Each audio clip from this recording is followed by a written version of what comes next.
আর কিছুদিন পরই এসএসসি পরীক্ষা, জীবনের প্রথম এক অগ্নি পরীক্ষা।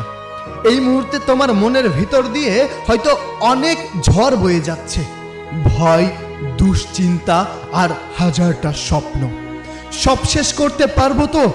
পরীক্ষা ভালো হবে তো? এই সকল চিন্তাই সারাটা দিন মাথায় ঘুরছে। বাবা মায়ের স্বপ্ন, নিজের ইচ্ছা। কিন্তু তুমি মনে রেখো ভাই, ভয় পাওয়াটা স্বাভাবিক, কিন্তু সেই ভয়কে তোমাকে থামিয়ে দিতে দিও না। ভয় মানে পরাজয় নয়, ভয় মানে হলো তুমি নতুন করে তৈরি হচ্ছ বড় কিছুর জন্য।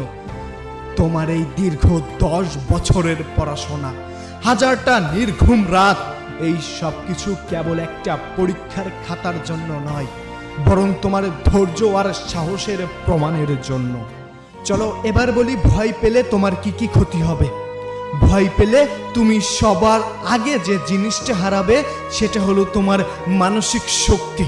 আর মানসিক শক্তি হারালে তুমি শারীরিকভাবে ভেঙে পড়লে পরীক্ষার প্রস্তুতি নিতে তুমি পিছিয়ে পড়বে।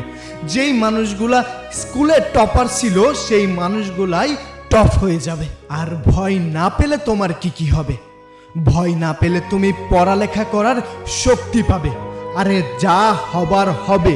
পিছনে যে সময়গুলো তুমি নষ্ট করে ফেলে এসেছো সেগুলো নিয়ে ভাবতে থাকলে কেবল তুমি নিচের দিকে যাইতে থাকবে। আর যদি সবকিছু ভুলে সামনের দিকে যাও তাহলে ওই স্কুলের টপারদের কেউ হারিয়ে তোমার পক্ষে ভালো রেজাল্ট করা সম্ভব হবে। সম্ভব হবে, সম্ভব হবে। বুকে হাত রাখো। সাফল্য কখনো জাদুর মতো আসে না, সাফল্য আসে ঘামের মধ্য দিয়ে, মনোযোগের মধ্য দিয়ে। তোমার পাশে কে A+ পেল, কে কতটুকু পড়লো, কে কি করলো তা নিয়ে ভাবার সময় এখন নয়। এখন সময় নিজেকে ছাড়িয়ে যাওয়ার। প্রতিদিন ছোট ছোট লক্ষ্যগুলো পূরণ করো। আজ তুমি যে কষ্টটা করছো, কাল সেই কষ্টটাই তোমার সাফল্যের হাসি হয়ে ফিরবে ইনশাআল্লাহ। তোমার বাবা মায়ের চোখের স্বপ্নগুলোর দিকে তাকাও, তোমার বাবা মায়ের মুখের দিকে একবার তাকাও। তাদের বিশ্বাসের মর্যাদা দেওয়ার দায়িত্ব একমাত্র তোমার। পরীক্ষার হলে যখন কলমটা হাতে নেবে তখন বিশ্বাস রাখো নিজের উপর। তুমি যতটুকু পড়েছ ততটুকুই সেরাভাবে লিখে আসার শপথ করো। সাফল্যের চেয়ে তোমার প্রচেষ্টাই আসল শক্তি।